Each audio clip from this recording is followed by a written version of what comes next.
Fala, meus amores, olha só, o papo de hoje está no ar e eu, Ocean Paiva, tenho satisfação mais uma vez de estar juntinho de vocês. Já vou te convidando para curtir, comentar, compartilhar, se inscrever no nosso canal e não esquecer, sabe de quê? De ativar o sininho de notificações para não perder nada do nosso conteúdo. E já faz, sabe o seguinte? Diz assim, ó, olha quem está no papo de hoje. Já começa a mandar para os amigos, para que tenha realmente uma interatividade legal e consiga espalhar para mais pessoas a energia positiva da minha convidada que está comigo aqui hoje. E eu não poderia deixar de falar dos nossos parceiros, da Linfortel Internet, que é a internet que eu uso e algo que é bom, eu recomendo para você sim. Iniciamos a nossa noite com mais uma reflexão, com mais uma mensagem, e eu pergunto para você, o que você anda contando da sua vida para quem não merece saber? Será que os propósitos de Deus já não deveriam ter acontecido e se cumprido na sua vida?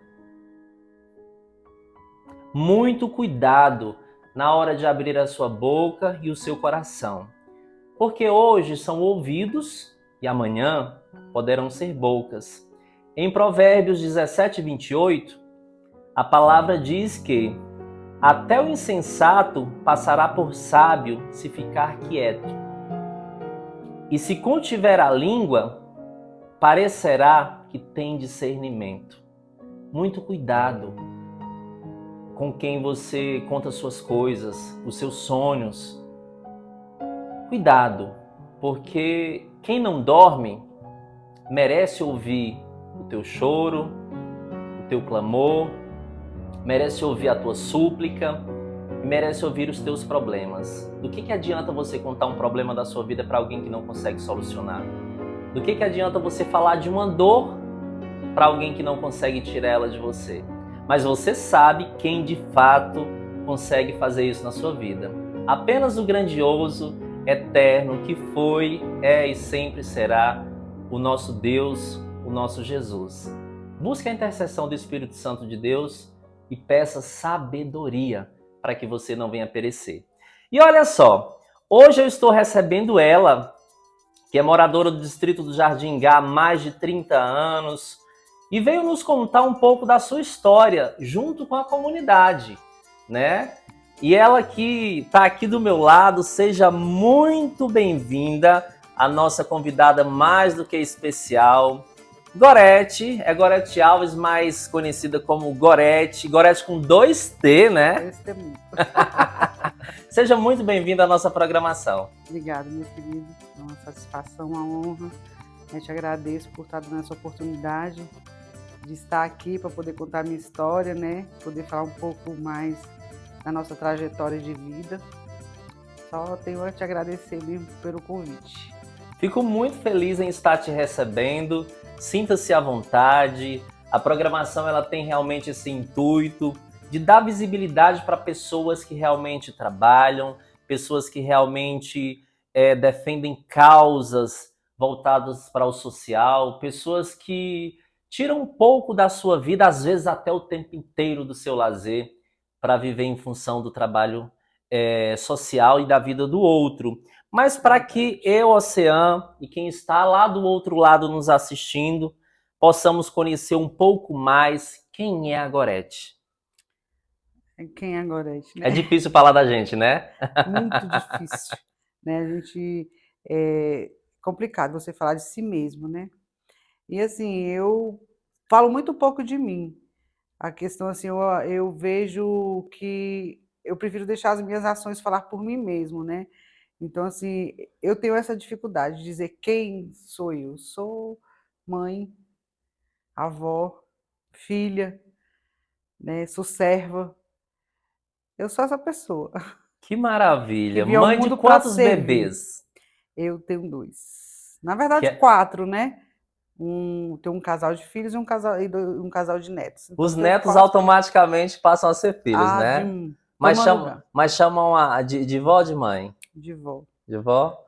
De vó. Mas dizem que vó é mãe 2 vezes. 2 vezes. É verdade? E literalmente, né? Porque os meus netos, eles têm pouco tempo que fez o desmame, né? Nasceram e se criaram comigo, então tem pouco tempo que eles fizeram desmames, mas a gente não consegue desmamar, né? Tem hora que gera até um ciúme em relação aos filhos, porque falar agora, depois que neto nasceu, é Não tem só os mais um tempo netos, para mim, é não tem só mais os tempo, só os netos, netos. né? Então, assim, neto é neto, netos são netos. Mas uma avó, como boa advogada que é, sempre tem uma resposta na ponta da língua para dizer: mas vocês já estão grandes, já estão Ah, sim, criados. sim, exatamente.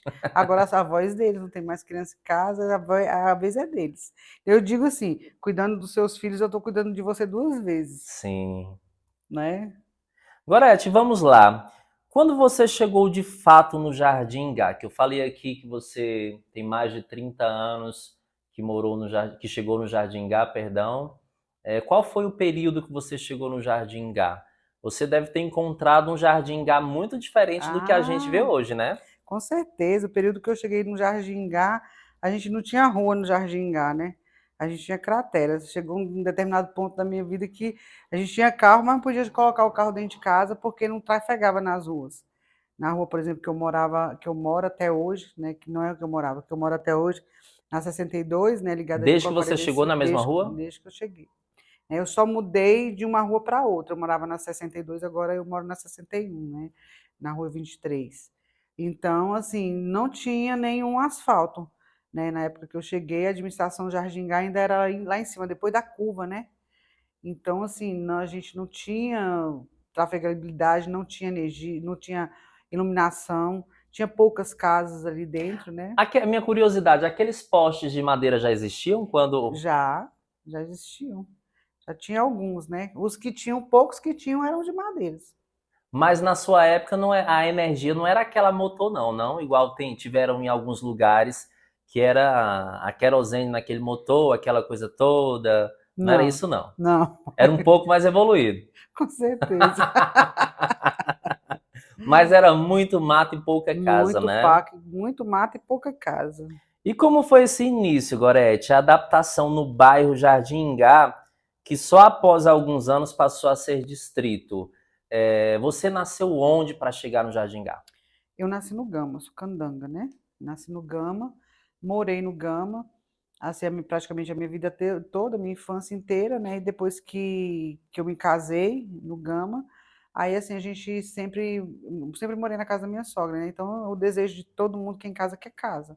E eu sempre fui uma pessoa que meu pai, a gente sempre foi criada assim, estudava, pai tinha fazenda, quando eu estudava, a gente entrava de férias hoje, amanhã a gente já ia para a roça para poder ajudar minha avó no Não plantio. tinha tempo livre, já Não, não tinha tinha uma tempo tarefa livre. para Meu pai, a fazer. gente entrava de férias de noite, de manhã à noite já estava arrumando as tralhas para ir para a roça, né? Então, minha avó era daquela que dizia que o serviço de menino é pouco, mas quem dispensa é o louco, né? Então, era exatamente assim. Aí, logo, eu me casei e sempre gostei dessa parte urbana, de ter meu canto de sossego. Morei muito tempo com a minha sogra e depois a gente decidiu comprar um canto para a gente, né? Fomos procurar e, na época, o Jardim Gá era um lugar que tinha essas chácaras, essas coisas, não era tão urbanizado assim. E nós conseguimos encontrar um localzinho que nos deu condições de ter, né? E a gente comprou e começou a morar lá. Na verdade, antes disso, eu vim para a Lusiânia, morei um tempo aqui de aluguel. Aí depois que eu comecei a procurar e encontrei o terreno e Lá no comprei, lá no Jardim Gá Jardim mesmo, Ingá, né? que Quando era terreno você de chegou no chácara. Jardim Gá, você já tinha algum dos meninos? Já tinha uma Marcelo. Já Não, quando eu cheguei no Jardim, já tinha Marcelo, sim. Quando eu cheguei no Jardim, já tinha Marcelo. A Dani veio depois. Ah, a Dani veio depois. Depois. Igorete, e deixa eu te perguntar, você enfrentou muita dificuldade na sua chegada lá no Jardim Gá? Porque o Jardim Gá, para algumas pessoas que já passaram por aqui, já mencionaram que naquela época, quando alguém optava em ir para o Jardim Gá, para o bairro Jardim Gá, que não era distrito ainda, é porque a condição de vida lá era mais tranquila, não tinha tantos gastos, mas também não tinham tantas oportunidades, né, de trabalho e outras coisas mais. Precisava ir para onde você nasceu, para o Gama, para Brasília, para conseguir uma oportunidade. Você enfrentou dificuldade quando você chegou lá? Sim, é um local onde que a gente morava, se você não tivesse uma condução, você não conseguiria fazer praticamente nada, né. O comércio que tinha dentro de Jardingá era um comércio pequeno e, assim, na onde na época predominava mais a família dos Fogaça, ainda era que o comércio praticamente todo de tábua, né, o comércio lá, foi aquele comércio que tinha, depois que foi se fortalecendo.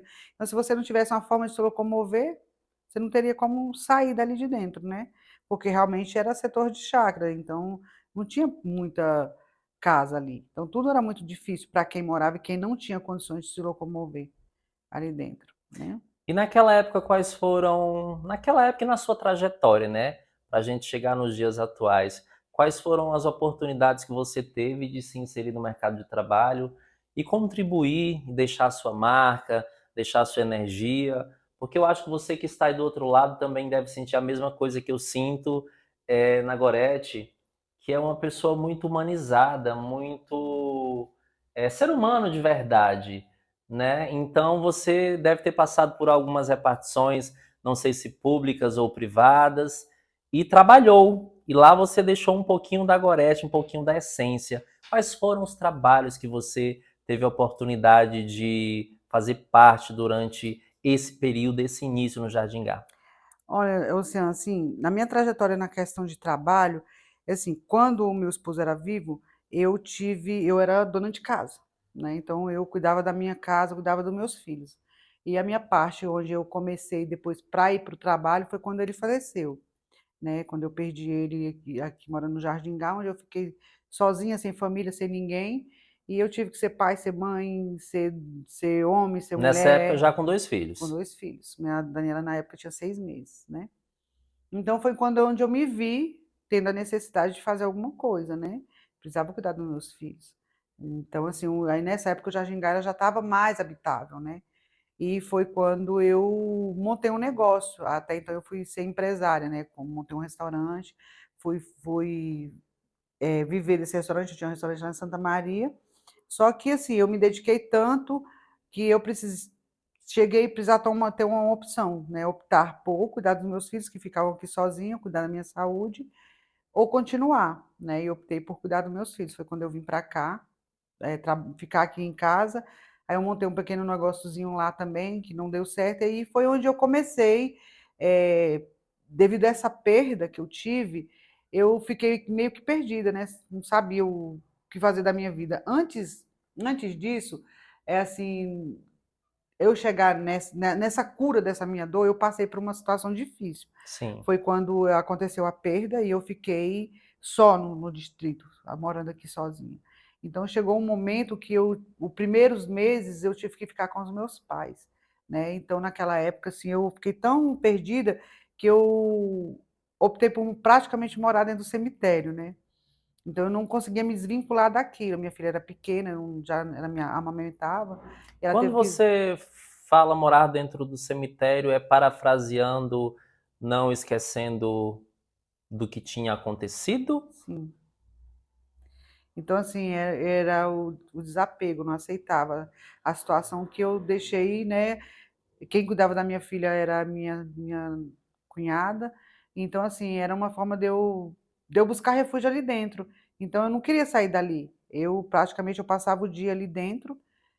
Eu tenho até uma história bem interessante, assim, para mim, né.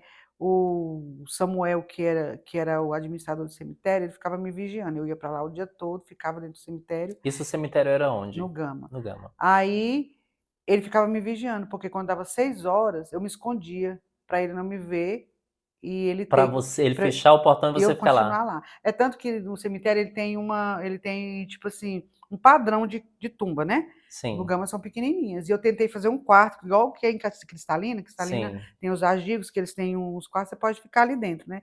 Tentei fazer isso, não aceitaram, então a maior tumba que tem lá foi a que eu fiz um assim no meio, outro uma torrezinha. Aí ele sempre fingia que ia embora, aí quando eu voltava à noite, eu ligava para meu pai, falava: "Seu Juarez, agora ele está aqui, mas pode deixar que eu vou pegar ele e levar".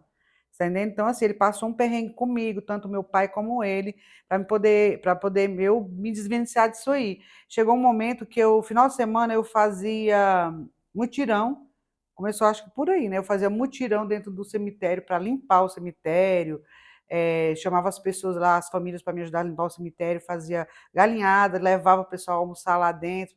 Tem 2 ruas só dentro do cemitério do Gama asfaltado, que foi eu que mandei cimentar. Então, arrecadava e ficava assim, até o lazer dos meus filhos já estava sendo lá.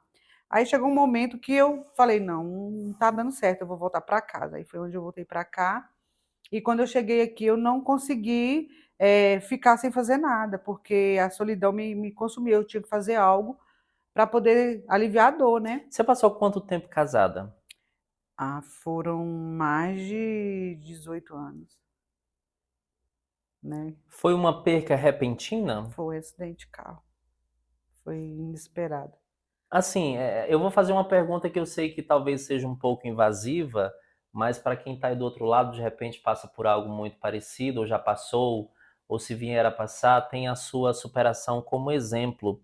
Quando você vivia grande parte lá no cemitério, o que que passava de fato no seu coração, na sua mente? Qual era o sentimento? Porque você tinha a sanidade que não voltaria, mas estar ali para você era como se fosse um remediar de toda aquela dor.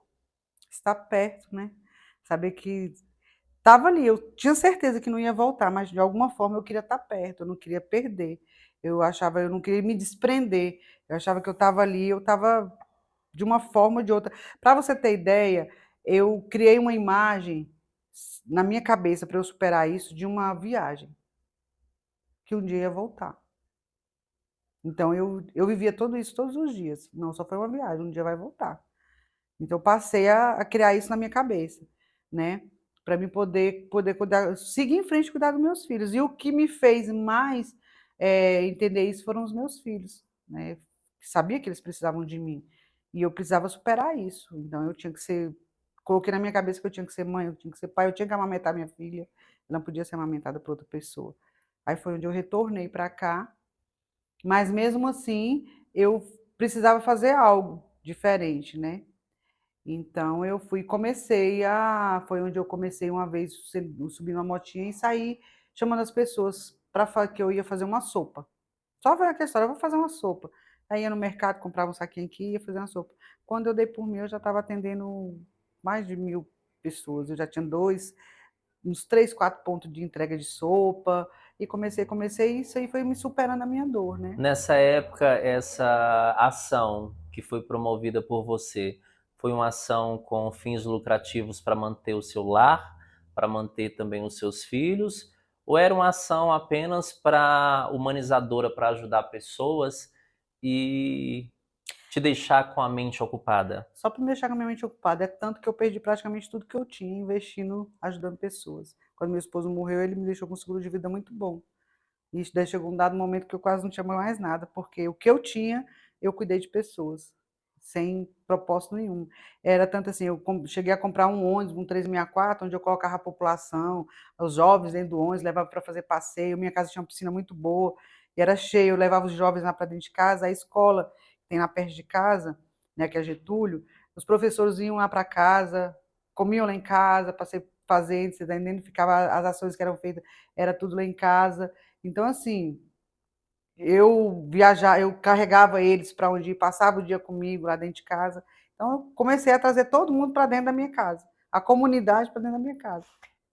Essa sua atitude, ela promoveu em você a oportunidade de amar mais o próximo e de querer cuidar mais do próximo, mas a iniciativa foi de preencher um espaço O vazio. vazio. Foi para a cura. E foi isso que me manteve em pé. Aí eu não consegui parar mais. Mas eu acho que isso já vinha lá de trás também, essa parte do meu servir, entendeu? Ela tem raízes. E a gente descobre isso depois, né? A questão, meu pai já fazia muito isso, né, de cuidar das pessoas, então acho que isso vem, tá no sangue, o seu servir, o cuidar, né? E assim, eu nunca cuidei e fiz para as pessoas pensando em receber algo em troca. Eu sempre fiz e faço até hoje, sem pensar em receber alguma coisa em troca, porque eu acredito que fazer o bem faz bem, né? Então, assim, isso me curou, isso me Conforta a curou, alma, isso né? me confortou e foi o que me manteve firme, o que me mantém em pé até hoje, né? É fazer isso. E durante esse período, eu tenho certeza que muitas dificuldades você enfrentou por ter saído da sua casa, ido para a casa dos seus pais, ter que voltar para o seu lar novamente e precisou de um ponto de equilíbrio, de um ponto de apoio. Quem foram ou quem foi as pessoas que mais te deu apoio nesse momento quando você precisava? Apoio talvez do conversar, talvez de suprir alguma necessidade que no momento você estivesse passando. Você teve apoio de algumas pessoas nesse período? Além da família. Eu tive, primeiro de Deus, né, que a gente tem que é nossa, é o que nos mantém de pé. Segundo, do hoje, do meu atual marido, que na época era um amigo que era da família e passou a cuidar dos meus filhos como se fossem deles e de mim, né, sem desprendimento nenhum. E hoje, graças a Deus, nós somos casados. Foi a pessoa que segurou a minha Na mão. época apenas como Amigo, uma pessoa que queria te dar um ajudar, conforto, isso, ajudar, né? cuidar. E se tornou uma pessoa muito especial, é hoje a pessoa que está do meu lado, não solta minha mão para nada. Deus tem seus propósitos, Tem. É uma né? pessoa que abriu mão da sua vida, de tudo que tinha, para cuidar de pessoas que ele não era apenas amigos, né. Então ele assumiu meus filhos como se fossem dele, e hoje, são os filhos dele, e sou o Eu, pai que eles têm. desculpa, eu coloquei aqui como surgiu a Gorete acolhedora que sempre esteve pronta para servir o próximo. Mas dá para perceber onde foi que surgiu, né? No berço, quando seu pai ensinou, dentro dessa dificuldade que você passou, e tudo com a permissão de Deus, eu acredito que para fortalecer, Sim, para assim como tem as graduações acadêmicas, eu acredito que você teve a sua, mais espiritual e humanizadora, né? Que você teve as suas evoluções ali, foi superando as barreiras, vencendo as dificuldades, conhecendo uma Gorete que era capaz de superar os desafios da vida e se ressignificando para ser a estrutura e a base do teu lar, né? exatamente. Eu tive também, assim, dentro da própria comunidade, eu encontrei mulheres que, me ajudaram muito quando você falou nesse sentido, né. Eu encontrei uma mulher que falar dela hoje para mim, ela me chamava de comadre, né, então assim, a Dalva. Então todo mundo conhece essa pessoa na nossa comunidade. Ela hoje é falecida, né, mas ela foi uma pessoa, assim, que ela veio com os filhos dela para dentro da minha casa, e foi uma pessoa assim que ela cuidou dos meus filhos, eu cuidei dos filhos dela, né? Era uma pessoa que ela era referência dentro da comunidade, então foi uma pessoa assim que ela andava muito comigo, tudo que eu ia fazer, ela topava fazer junto comigo, então era uma pessoa assim meio que Parceira doida, mesmo, parceira, né? e era uma pessoa que sofria muito com os filhos, ela morava do lado da escola na área verde, um barraquinho, né? Então era uma pessoa muito sofrida. E assim como ela, eu encontrei várias e várias outras mães, outras mulheres sofridas ali dentro, que eu fui me apegando e que a gente chorava junto, que partilhava a dor junto, que a gente ia passear junto buscar verdura para poder fazer a sopa, que a gente ia no mercado pedir. Então, assim, a dor delas era a minha dor. Então, isso também me ajudou bastante, encontrar essas mulheres que hoje algumas, graças a Deus, estão aí com a vida feita, né? Vi muitos filhos pequenos, já vi muitos crescer, morrer, alguns estão morreram, outros estão vivos, mas foi isso também que me ajudou a seguir em frente. Uma comunidade que realmente me acolheu. E, inclusive, também tem uma pessoa assim que hoje ainda é viva também lá dentro da comunidade, que para a gente é uma referência, que é o seu Luiz, né? Ele, no dia que aconteceu esse acidente comigo, eu peguei minha filha e saí andando desnorteada, não conhecia ninguém lá dentro. Eu encontrei ele sentado na porta da casa dele com a esposa dele, Dona Virgínia. Aí ele vendia codorna. Eu parei na porta dele, ele falou para mim, eu fui. Parei para conversar com ele, perguntar o preço. Ele perguntou quem eu era, eu contei minha história, né? E ele falou: Não, minha filha. Eu falei que não tinha ninguém, nem sabia ainda que que tinha acontecido. Ele virou para mim e falou assim para mim: Fique sabendo que a partir de hoje você tem um pai aqui. E é isso, ele é até hoje. Para mim, ele é meu vizinho, né? Hoje ele tem quase 90 anos, o Oeste já tem 90, e tá lá. E todas as vezes que eu preciso de um abraço no colo, eu tenho dele. Que bênção. Mas sua mãezinha e seu paizinho ainda estão Não, presentes? minha mãe é viva, né? Minha mãe ainda está viva, minha mãe tem 84 anos, mas o meu pai, o Senhor recolheu ele há 3 anos. Meu pai, assim, era a paixão da minha vida e eu a dele.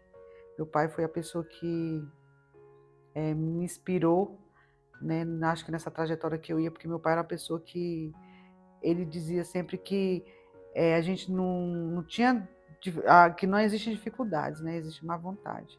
Então, era uma pessoa que ele estava sempre disposto a te servir. Ele não encontrava dificuldade para servir ninguém, né? Então, meu pai, assim, para mim, foi tudo que acho que eu sei hoje, que eu sou hoje, eu me inspiro nele. E acredito muito que se ele tivesse hoje vivo, ele estaria aqui me acompanhando, porque ele me acompanhou em tudo. Nas ações que eu fazia no Distrito de Argingá, ele trabalhava no transporte escolar, ele arrecadava, levava para mim para me ajudar, ele ia para me ajudar a distribuir a sopa, ele se emocionava comigo. Então, assim, meu pai, para mim, é a minha referência de vida, de pessoa, de ser humano. E hoje uma grande saudade, né? Mas acima de tudo um grande orgulho, né? Muito. E acredito ele que se ele tivesse vivo, ele estaria orgulhoso de mim. É uma falta que faz, mas eu tenho certeza que a Gorete, que ele teve a oportunidade de colocar na sociedade, de permitir ela estar viva, de ter sido um pai, de ter educado. É a Gorete que daqui a alguns anos alguém vai falar da mesma forma que você está falando do seu pai, né? Por toda a sua trajetória e o que você faz pelas pessoas. Né?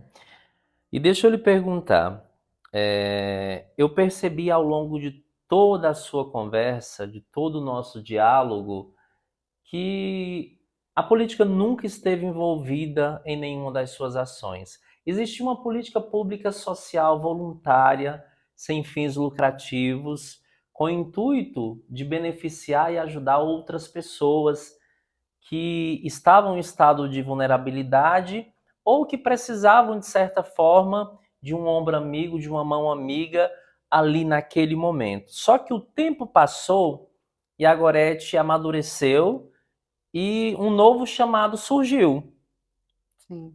E como foi esse chamado para fazer parte da política? Como chegou até você? Você conversou com Deus, buscou orientação, teve essa resposta? A comunidade viu o trabalho que você fazia e teve um anseio por seu nome ser cotado para que você concorresse o pleito eleitoral? Como foi esse verdadeiro chamado para a Gorete entrar no mundo da política? Então, assim, eu sempre, assim, depois que eu comecei a desenvolver esse trabalho social, né, que eu comecei a fazer esse trabalho, igual você falou, sem interesse nenhum pela política mesmo, por servir mesmo, lá atrás existiu, assim, as pessoas, alguns políticos me procuraram, eu fazia política, né, ajudava a fazer política para outras pessoas, mas nunca tive o interesse de me colocar como político, não me via como político, né, e assim foi passando, passava, vinha política, ajudava um, ajudava outro, mas nunca tive o interesse de participar, continuava sempre a minha trajetória ajudando os outros. E agora, pouco tempo atrás, quando já, mesmo quando deputado, também já ajudei o Diego, nosso prefeito, na caminhada dele. Então, quando foi agora, quando ele, né, saiu para a candidatura dele de prefeito, ele foi e convidou meu filho para sair, né? Ele saiu, mas a gente sabia que vinha só para poder ajudar ele. Depois ele foi e me convidou para trabalhar com ele, né? Nesse período, ninguém nunca tinha olhado para mim para me dar uma oportunidade. Nunca tinha me chamado essas pessoas que eu sempre ajudei para fazer isso. E o Diego, ele teve um olhar bem diferente comigo, né? Ele me convidou, ele acreditou na minha pessoa. Um dia ele me chamou e perguntou para mim se eu teria condições de assumir uma unidade básica de saúde. Eu perguntei para ele se ele acreditava no meu potencial. Ele falou que sim. Aí ele me deu a oportunidade, me chamou para ser diretora da unidade básica do PED 9. E assim eu fui. Fiquei 1 ano e 6 meses na unidade básica de saúde do PED 9. Mais uma vez cuidando de pessoas. Sim. E assim, nesse período eu era costureira. Depois de tantas coisas que eu já fui, aí eu fui a costureira. Então, assim, eu falava muito com Deus que eu precisava fazer alguma coisa para falar dele para as pessoas. Então eu já estava ali falando só para as máquinas, mas precisava ir para fora. Então um dia eu pedi para Deus mudar a minha história, né? Eu sempre louvava um hino que eu pedia para Deus mudar a minha história. E aconteceu isso. E aí eu tive a oportunidade de ir para lá para o Pé de Nove, né?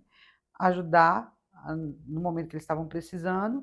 E lá eu pude falar, ajudar as pessoas, cuidar das pessoas ali dentro. Eu não conseguia ver pessoas chegar ali dentro e precisando de algo e eu não conseguia atender, né? Tinha a comunidade lá do 8, porque sempre teve essa história de dizer, tá aqui, não pode porque é de outro bairro, mas eu nunca deixei passar, né?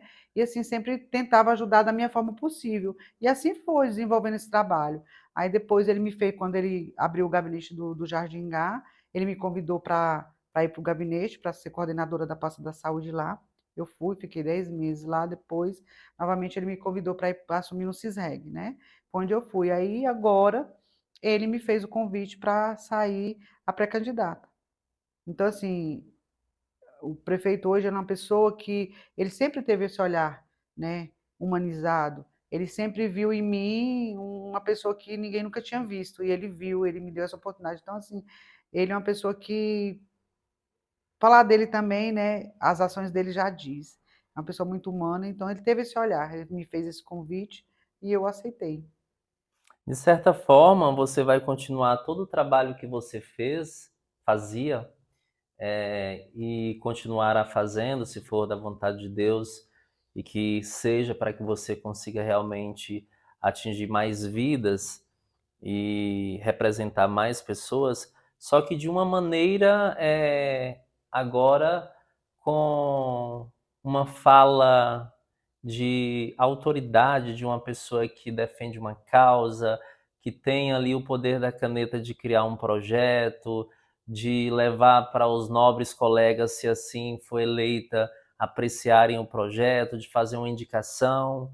Ou seja, você já fazia um trabalho legislando sem uma cadeira. É. E hoje, como pré-candidata, você busca essa oportunidade, a confiança das outras pessoas, dos que já conhecem o seu trabalho, dos que passarão a conhecer quando o período eleitoral de fato for permitido, as visitas, pedir voto e aquela coisa toda, falar dos projetos. Mas a Gorete já existia um pouquinho de vereadora no início, né? Ela só não fazia com o intuito Sim, político sim. na questão de governamentalmente falando, né? Eu já dei um pouquinho de trabalho para alguns políticos de Jardim Gá, Marcos Cunha que eu diga. Uma época, eu criei uma camiseta preta, que era uma frase que era escrita assim: orgulhosamente moradora do Jardim Gá. E atrás estava escrito: enganados nunca mais, um jeito para ser feliz. Aí ela era preta com as escritas laranja flu, então eu pegava todas as mulheres. Quase não chamava atenção. Não, quase não chamava atenção. Então eu tinha eu tinha uma combinha que eu enchia de mulher, né? Aí onde tinha um palanque, onde eles estavam fazendo alguma coisa, eu pegava elas e levava lá, a gente fazia um cordão. Então uma com a camiseta escrita orgulhosamente morador do Jardim Gá e a outra escrita enganados nunca mais. É porque o Juarez Roriz, que eu acho que era administrador do Jardim Gá, né? Nós íamos para frente dos palanques e fazia aquele cordão, né, para reivindicar, para questionar. Então eu achava assim que era o povo contra o poder público, né? Então eu dizia, eu sou povo. A Então, democracia, né? aí o pessoal chega a perguntar, mas quem era aquele pessoal? E acabava assim. Então, é igual você falou, então eu já fazia um pouco de política nessa época, sem querer, né? Mas cobrava muito. Que bacana, isso é muito interessante. E Gorete, além do social, quais são as outras bandeiras e as outras causas que você pretende levar para o seu mandato se eleita?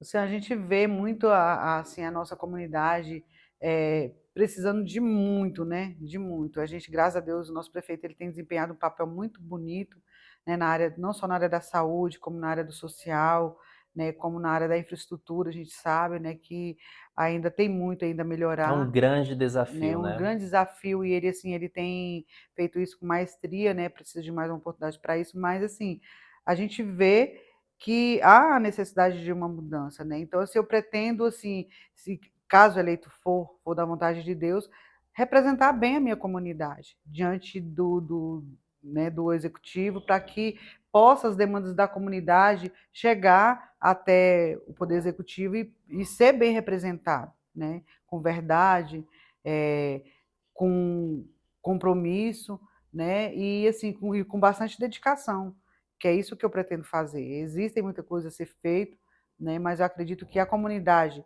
bem representada e de mãos dadas juntos, a gente consegue fazer alguma coisa melhor. Eu acho que não é só a gente cobrar, mas nós temos que, tanto como sociedade, fazer a nossa parte, né? Sim, Então, parte por isso aí. que bacana. O que mais te deixa triste quando falamos da postura no legislativo municipal? O que mais me deixa triste, É, quando a gente fala da postura de algumas pessoas que fazem parte do legislativo municipal ou que já fizeram que você não admirou a postura, que você disse não me representa. a falta de compromisso. A falta de compromisso. Eu acho assim, porque eu te falo porque já aconteceu isso comigo, né? Então, assim, a gente tem que ter compromisso até o final. Como eu te falei lá atrás, a Não falta. apenas de 4 em 4 anos, Não, né? o compromisso sempre. Não é hoje que eu me interessar pela sua causa e depois passou, já era, não. Mas eu me interessar e me comprometer para ir até o final, né? Eu acho que é sobre isso, o compromisso. E no seu ponto de vista, o que desabona a conduta de um futuro vereador? Que desabona as falsas promessas. Isso mexe muito, porque as pessoas acreditam, né? Então, as falsas promessas. Aquilo que a gente sabe que não é verdade, que não é um papel de um vereador prometer, e existem hoje muitas pessoas humildes que ainda acreditam nisso, nas falsas promessas. Acho que a verdade ela tem que prevalecer. E é muito importante que a sociedade ela conheça qual é o papel do legislativo e o papel do executivo. Sim, Tem muito legislador fazendo o papel da postura do executivo, exatamente. né, prometendo coisas que apenas o executivo tem a competência, consegue colocar em prática. As pessoas esquecem que o vereador, a gente chama de a Câmara Municipal, a Casa de Leis, onde é para se criar leis Sim, que contemplem a sociedade, o anseio da população e não prometer como a gente vê as pessoas prometendo, vou falar do básico, de infraestrutura, disso e exatamente. daquilo, sendo que o papel do legislador é fiscalizar o executivo, né?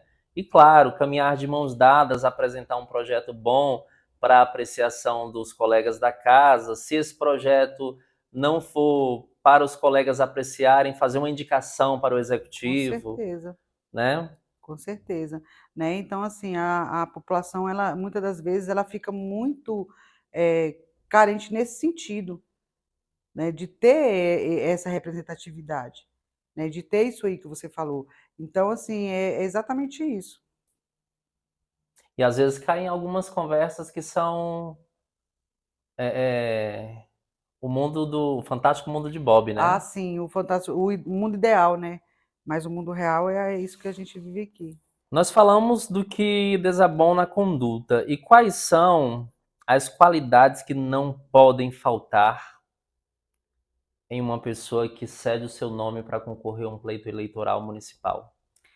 É como eu te falei, eu continuo dizendo, é a verdade, o compromisso e a dedicação. Eu acredito que se tiver esse olhar aí, Ser verdadeiro, comprometido e dedicado. exatamente. Se tiver esse olhar, eu acho que as coisas caminham bem diferente. Gorete, e como mulher, como você enxerga hoje a presença das mulheres na política? Extremamente importante, extremamente importante, né? Porque hoje a mulher ela está inserida em praticamente todos os lugares, né? Então a mulher ela é de extrema importância na política. O olhar da mulher é diferente na política. O olhar da mulher é mais humanizado, é mais como que eu vou te falar, é mais Há uma mais sensibilidade. sensível, né, nesse sentido, porque a gente passa a olhar tudo. Se você governa bem sua casa, você vai conseguir governar em um lugar bem diferente, você tem um olhar diferente, né? Então, eu vejo dessa forma, é assim que eu olho para a situação, né? Você vai ter um olhar de mais compaixão, né? Você não vai pensar só em si. Você se sente menos privilegiada quando a gente faz uma leitura da esfera federal, dos presidentes de partidos, da criação de partidos, quando para mulheres o número de vagas é bem menor e o número para homens é bem maior? Tudo bem que hoje há uma grande dificuldade de inserir a mulher na política, mas eu acredito que é porque não está sendo bem trabalhado, assim como há uma grande dificuldade também das pessoas gostarem da política. Hoje a política ela tem uma descredibilidade gigantesca no nosso país, eu acredito que por inúmeros fatores. Mas você se sente desprivilegiada por ser um número tão pequeno, uma cota tão pequena de mulheres em cada partido? Sim, né? Porque até então, há muito tempo atrás, a mulher ela sempre foi colocada como cota, né? Então, assim, a gente sempre teve um descrédito muito grande. Então, as mulheres nunca foi difícil acordar para isso e saber que a gente pode fazer, né, que a gente pode representar, que a gente também tem condições de legislar, né? Então, assim, ainda existe essa história, né, da mulher permanecer como cota. E você acredita que as eleições de 2024, esse pleito eleitoral, o legislativo municipal vai ter uma grande renovação? Eu acredito muito. Pelo fato da gente andar aí ouvindo a população, né? Então, quando você passa a andar e ouvir a população, você percebe o anseio da população, você percebe o que a população está pedindo, a cabeça da população como está. Né? Hoje, antigamente, a política era diferente. Né? Hoje, você chega num lugar, por menor que seja, a pessoa tem acesso a um celular, tem acesso à informação. Então, hoje já não tem tanto. Só quem realmente não tem interesse mesmo na mudança e não quer algo diferente, continua com a mente pensando em não valorizar o que tem de mais importante, que é o seu voto. Né? Que é um grande poder, Que é um né? grande poder, onde eu costumo dizer que hoje o que nós temos mais importante é o nosso voto. Nós temos condições de mudar com o nosso voto. Então, nós temos que pensar bem antes de fazer, o que fazer com o nosso voto, né? Porque ele é o que nós temos de mais importante. Então, assim, a gente anda aí, a gente já ouve a comunidade, a população, e a gente sabe o anseio que a população está pedindo a renovação, Analisar bem mudança, para escolher analisar. certo, né? Certo, e a população tem feito isso, Eu né? acho isso importante, Gorete, porque é o quadriênio ali para estar representando, são 4 anos, e se prometeu, ou se não prometeu, mas se durante os 4 anos Sim. não cumpriu, não exerceu com maestria o seu papel, falando de quem de fato sentou na cadeira, porque eu sei que há uma grande dificuldade Uhum. para aqueles que são suplentes, sentar na cadeira de uma outra pessoa não tem a mesma força, o mesmo peso, mas para quem democraticamente foi eleito e teve uma cadeira no legislativo e que de fato não representou o município. Eu vou falar município porque não existe vereador do Jardim Gá e vereador de Lusiânia. É Sim. vereador do município, né? Por mais que o seu reduto seja maior em determinado lugar, mas é do município inteiro. É. Exatamente, existe essa história, né, vereador de Lusiânia, do Jardim não existe isso, nós somos um município, a pessoa ela tem que saber que ela vai legislar para todos, né? E se a lei for feita, ela não é uma lei feita apenas para o Ingá, apenas para a Lusiânia. Sim, É para o município, para o né? Se município todo. aprovada.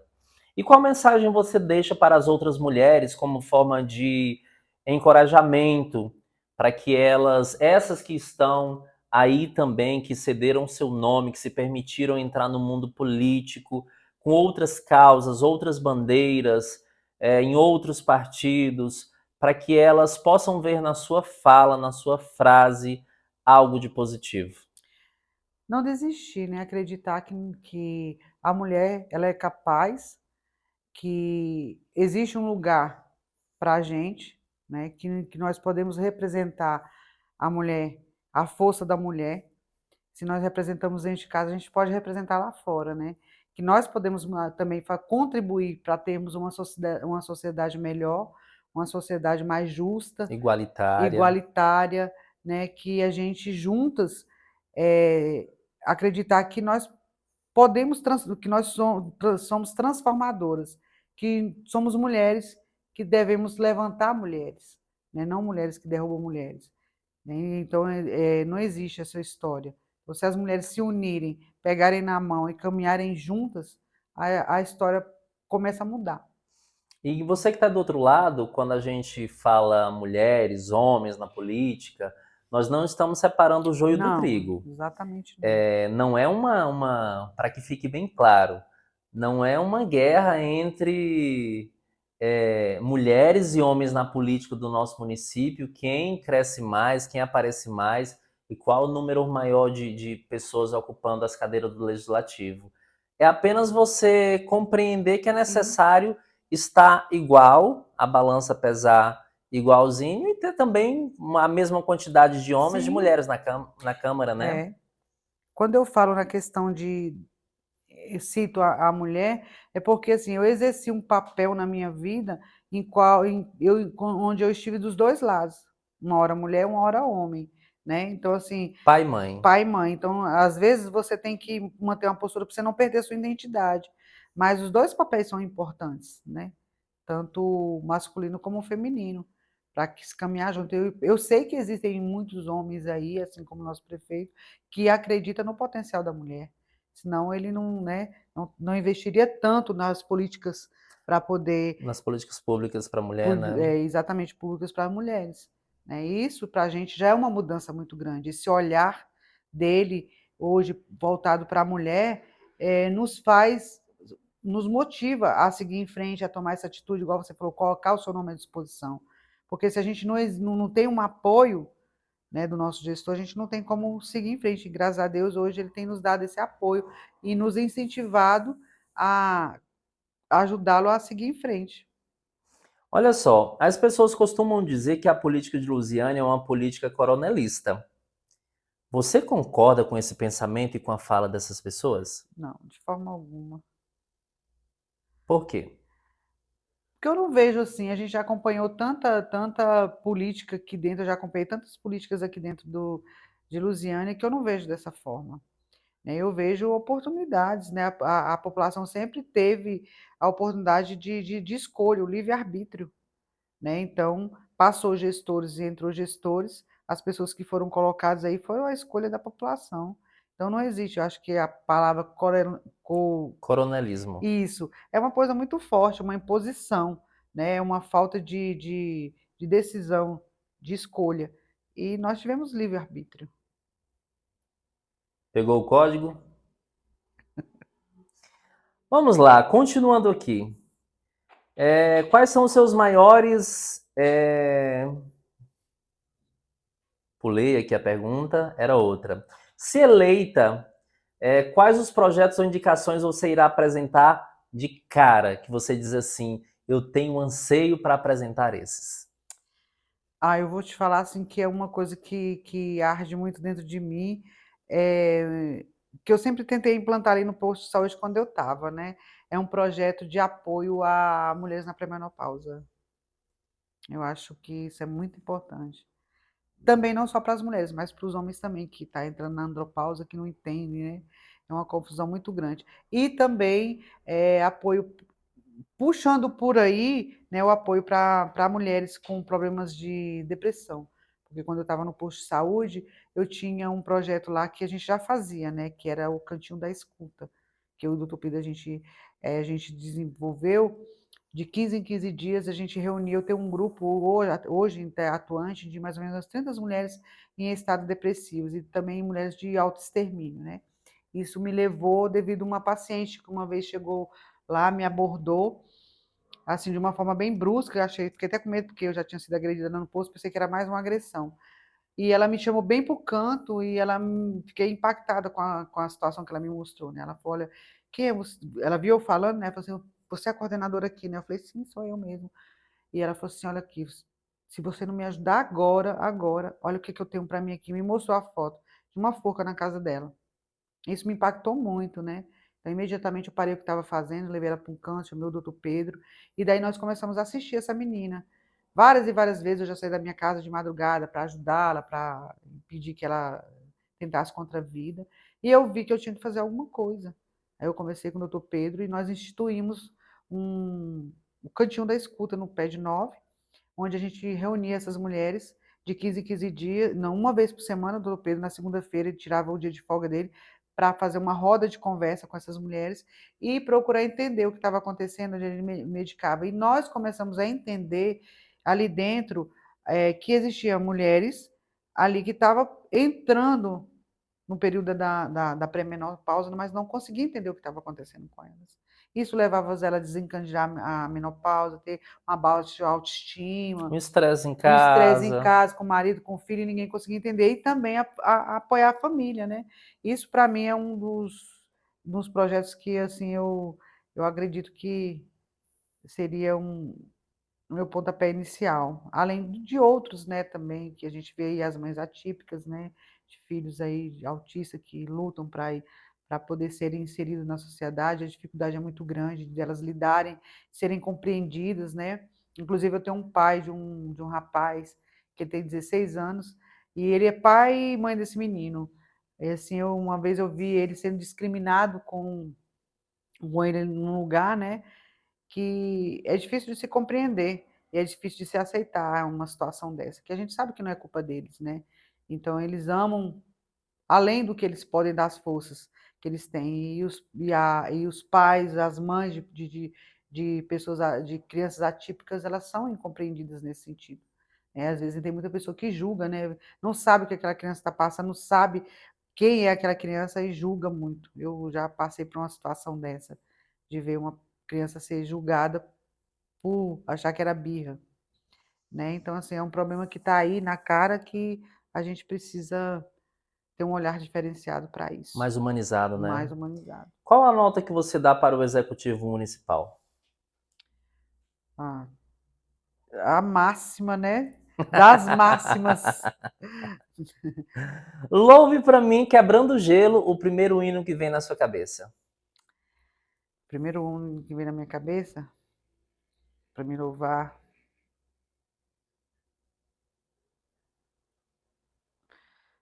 Ai, Deus não rejeita oração. Deus não rejeita oração. Oração é um alimento. Nunca vi o justo sem resposta ou ficar no esquecimento. A base é a oração. Sim, ele é lindo. Então louve. Louve, né? Simplesmente louve. Louve. Vamos lá, continuando aqui. Complete a frase. Não vivo sem. Sem Deus. Me perdi aqui. Calma, gente, você que tá aí do outro lado, é meu celular que tá louco aqui, tá? Meu maior sonho é: Viver. quando eu estou em família, eu amo. Meus filhos, meus netos, meu marido. Meu maior orgulho é: Ser filha do seu Juarez. minha melhor amiga é: Minha filha. odeio comer. Jurubeba. Amo comer. Farofa de Jiló. Nas horas vagas, eu Leio muito. Amo ler. já acordei no meio da noite e fui à geladeira. Aí só beber água mesmo. Quer me ver irritada? Ih, fale mal dos meus. Quer me ver feliz? Ame os meus. Choro fácil quando? Quando eu falo do meu pai. Se você fosse um animal, que animal você seria? Uma águia. Por quê? Porque a águia, ela voa alto, né? Além das nuvens. E ela se recolhe para se ressignificar, né? Então Passa por uma dor tão para grande. se ressignificar. E a águia, ela não briga na terra, ela leva o oponente para o alto, para deixar ele sem ar.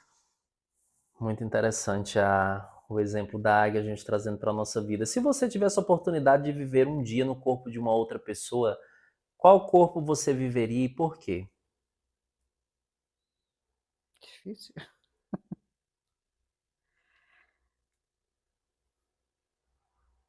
Não sei, talvez da minha mãe. Uma saudade. Meu pai. Uma viagem que marcou muito a sua vida, em especial em família. Foi quando eu levei meus pais no Rio Araguaia. Eu levei eles no Rio Araguaia. Qual o seu maior orgulho hoje? São meus filhos e principalmente a minha neta fazendo faculdade. Minha futura advogada. Qual o seu maior medo? Deixar meus filhos, minha família. Como você se vê daqui a 10 anos? Como eu vejo daqui 10 anos? Daqui 10 anos eu me vejo realizando um grande sonho. Saindo por aí, sem destino. Vivendo. É o meu maior sonho. Você tem time do coração? Não. E como é que está o time Gorete com 2T mudo para encarar esse pleito eleitoral? Animadíssimo. Com sangue no olho. Todo mundo já aguardando a data certinha para iniciar. Sim. Animadíssimo. Eu percebi que a maioria das pessoas hoje, quando entram para o mundo político, tem haters. Pessoas que vão lá falar besteira na internet. Você tem haters hoje? Até agora eu não vi ainda não. Se você chegasse a se deparar com algum comentário tirando o mérito daquilo que você constrói no dia a dia, que é o seu trabalho, como você reagiria a isso? Hoje tá natural isso, né? As pessoas quererem te diminuir, né? Então, assim, eu acredito que a gente tem que ter maturidade para entender que o que faz parte, né, de você ir. Eu te digo isso porque eu me exemplo numa pessoa que eu vejo hoje.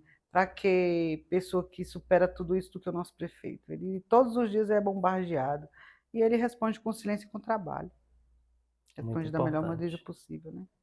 Paulo Freire, muitas pessoas não gostam de Paulo Freire, né? Eu, como educador, particularmente gosto de Paulo Freire, Piaget, Vygotsky, Cora Coralina, diversos outros. Ele diz que a educação não muda o mundo, muda pessoas e pessoas mudam o mundo. Você acredita que a política também é um fator primordial para que a nossa sociedade tenha um desenvolvimento maior e a gente não tenha um caos como a gente vê em todo o nosso país? Claro, né? Tudo embasa a política. As pessoas às vezes falam, eu não gosto de política, mas a nossa vida está envolvendo a política, né? Se a política, como que a gente vai ter uma escola melhor? Como a gente vai ter uma cidade melhor? Como a gente vai ter um lugar melhor para viver uma sociedade melhor, né? Então, assim, é conhecimento, é desenvolvimento, né? A política faz parte do nosso dia a dia. Tem em casa, tem política, né? A política é de quem Tudo, manda, quem sim, obedece. com certeza, a discussão é notória, né? E como você está diferenciando a tua vida pessoal da vida política? Hoje a Gorete, quando já pega no celular, já está totalmente politizada e já é pensando, eu vou agir assim, eu vou cuidar assim, porque a Gorete, antes da política, já cuidava, já era Sim, humanizada. A Gorete, quando introduziu na sua vida o aspecto político, já pensa a longo prazo, já fica sonhando com projetos, com muitas coisas. Como você diferencia o pessoal do político? a responsabilidade aumenta muito, né? Você já fica, já acorda, eu tenho que fazer isso, como é que vai ser assim, e acaba que você é 24 horas, você não consegue descansar a mente. A minha mente, ela não dorme, ela está acelerada 24 horas. Estou com síndrome do pensamento acelerado, então não dá para você parar até chegar. E quanto mais Quando perto vai vai dormir já chegando, é pensando o que vai fazer no dia no dia seguinte. seguinte, que eu vou atender, eu tenho que fulano para me ajudar, eu tenho que fazer isso, eu tenho que ir atrás de alguém, eu tenho que fazer isso. E é difícil. Às vezes o pessoal fica um pouco para trás, né? Mas esse é o verdadeiro papel, né? Os ossos do ofício da vida política, ela requer abdicar de algumas coisas Sim, pessoais sim. para se dedicar ao público, né? Ao serviço público. É por isso que hoje o apoio da família é muito importante, né? Porque você muitas das vezes tem que se muitas das vezes não, todas as vezes você tem que às vezes deixar um pouco para trás a família e seguir em frente, né? Então assim, a família tem que compreender, tem que estar comprometida a isso, que você vai ter que renunciar um pouco nessa situação e dar prioridade é onde a gente fala o compromisso que você está assumindo, porque é um compromisso que você está assumindo com a sociedade, né? Então assim, fica meio que um pouco a família não de lado, né? Mas você põe o pé no freio um pouquinho. Equilíbrio ali, né? Equilíbrio. Jogo das palavras. Eu digo uma palavra para você, você fala o significado dela para mim em apenas uma. Deus. É tudo. Família. Minha inspiração. Amigos. Amigos é que são mais que irmãos quando você encontra amigos de verdade. Paixão. Minhas orquídeas. Um filme, uma série. Um filme, eu não consigo te falar o nome dele aqui, mas te digo o significado. Você é aquele. Eu acho que o nome dele é A Espera, ou Esperando por Você, que Não é a fala. espera de um milagre, não. Não, que fala da história daquele cachorro, uma Akita, que ele Eu era de sei um qual é, mas não sei o nome. eu acho que é A Espera, né? E ele ficou na estação esperando o dono por 10 anos. É esse Lindíssimo, lindo né? esse filme. Um louvor, fora o que você já cantou, que representa muito a tua história e que durante muito tempo da sua vida foi o seu travesseiro, foi o seu lenço, foi o seu local de se sentir acolhida. E aquele que eu te falei, né? Eu não. Foi um que eu não sei, eu não vou conseguir louvar ele aqui agora, né? Mas é um hino que, depois do meu acidente, eu acordei a minha sobrinha louvando ele para mim. Eu não vou conseguir louvar ele agora para você. Quando você fala acidente, é o mesmo que o seu esposo esteve ou você teve um depois? Não, eu fui atropelada pelo ônibus da aviação Itapemirim, aqui na BR da 040, né? Aí eu fiquei 5 dias praticamente em coma aqui no hospital de Lusiânia. Eu não me lembro de muita coisa, né? Dessa vez tipo assim, eu quase perdi a vida, né? Eu fiquei 5 dias desmemoriada, tanto que a memória falhou bastante por conta disso. Aqui no trevo Teve alguma fratura? eu tive uma fratura na perna, eu tenho aqui 22 pontos nesse braço, perdi todos os meus dentes aqui, tive uma fratura na cabeça, né? Tive uma lesão no baço, mas graças a Deus não abri. E na época eu estava grávida e não sabia. Fiquei com o bebê quase 15 dias moço na barriga e não sabia que estava. Então, assim, eu nasci Que de era novo. um terceiro filho. Era um terceiro filho. Mas Deus te deu uma nova Sim, oportunidade, sim. né, Gorete? Um cantor. É... Fábio Júnior, Uma cantora. Aline Barros. Um vício. Um vício? Não tenho muitos, não. Uma frase que te representa. Servir. Se hoje fosse o seu último dia de vida, o que que você faria quando saísse daqui? Abraçar mais quem eu amo. Se você tivesse a oportunidade de ser presidente do Brasil, eu sempre falo e explico, porque eu fui pesquisar, a presidenta, quando você vai fazer algum documento, algum ofício, você redige dessa forma. O que você faria para melhorar a qualidade do nosso país em suas diversas áreas? Eu não sei se eu diria para você que teria um olhar mais humanizado, né? Eu acho que falta isso, mais igualdade. Mais igualdade. Para que as coisas fluam melhor, né? Eu acredito que é o tratamento iguais para desiguais para iguais que a gente vive hoje, né? Aqui na programação não é só o Oceano que pergunta, o meu convidado também tem direito a 3 perguntas. Você tem direito daí para cá fazer 3 perguntas para mim que você gostaria de saber, que quer fazer, que já teve curiosidade. Fique à vontade. Hoje eu perguntaria para você, você anda tanto por aí, tem tantas pessoas, hoje o que você acharia que, como estaria meu nome hoje lá fora? Olha, pelo simples fato de estar aqui, eu poderia falar algo que viesse da boca, mas eu vou falar do coração. E você que está aí do outro lado sabe como aconteceu todo o papo. Foi um papo humanizado. Não tem como uma pessoa falar de você ou não te receber com o mesmo carinho no qual você retribui para as pessoas, né? Então isso responde. Por onde você passa, você deixa a sua marca. Você deixa o seu nome. Você deixa o lado humanizado mais destacado. E é isso que a gente sente muita falta hoje na sociedade. Ou eu perguntaria hoje qual seria o maior sonho do Oceano?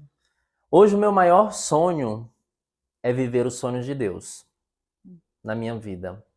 E o que eu mais peço a Ele é que se os sonhos dele não forem os mesmos se os meus não forem os mesmos que o dele, que Ele me ensine a viver os dele para que eu não venha me frustrar, que Ele me capacite, que Ele me direcione, que Ele me coloque nos caminhos dele, mesmo quando a minha vida como ser humano que é falho, pecador, que erra todos os dias, que cai do cavalo, que levanta, que se reconstrói, que Ele não me deixe só, que Ele não me abandone. Amém. E qual a sua sobremesa preferida? Eu descobri que a minha sobremesa preferida é mousse de limão. Com caldas de frutas vermelhas? Nunca comi. Ah, delícia. Se eu soubesse, teria trago para você, que eu fiz ontem. Fica Sou uma combinação. apaixonado. Descobri que Ah, amo limão. De manhãzinha, em jejum, tomo limão com água morna. No final da noite, da mesma forma, tomo suco de limão. Realmente sou muito apaixonado. é muito bom. Pois é uma combinação perfeita, viu? Depois eu vou testar. Aí. Como está o seu arroba do seu Instagram? Olha, meu Instagram, Oceano, eu sempre fui assim, uma pessoa muito discreta, né? Uhum. Então, desde quando eu tô no tava, eu nunca fui de movimentar muito as minhas redes sociais. Eu tenho bastante conteúdo, mas nunca fui de estar movimentando muito, né? Então, hoje é um Instagram bem simples. Mas lá tá @Gorete. Agora ponto Alves. @Gorete.Alves. Traço Alves, é. Nós estamos chegando ao final do nosso papo. Você gostaria de falar algo para alguma pessoa que está nos assistindo, para a gente encerrar? Algo que você não mencionou durante a nossa conversa? Algo que não foi perguntado para você, mas que você gostaria de falar? A única coisa que eu tenho a dizer, só te agradecer muito pela oportunidade, né? Por disponibilizar o espaço para mim poder contar a minha história, né? E dizer para as pessoas que nunca desistam dos seus sonhos, né? Que sonhar é possível, acreditar em si mesmo, porque se a gente não acredita em nós mesmos, a gente não consegue nada na vida.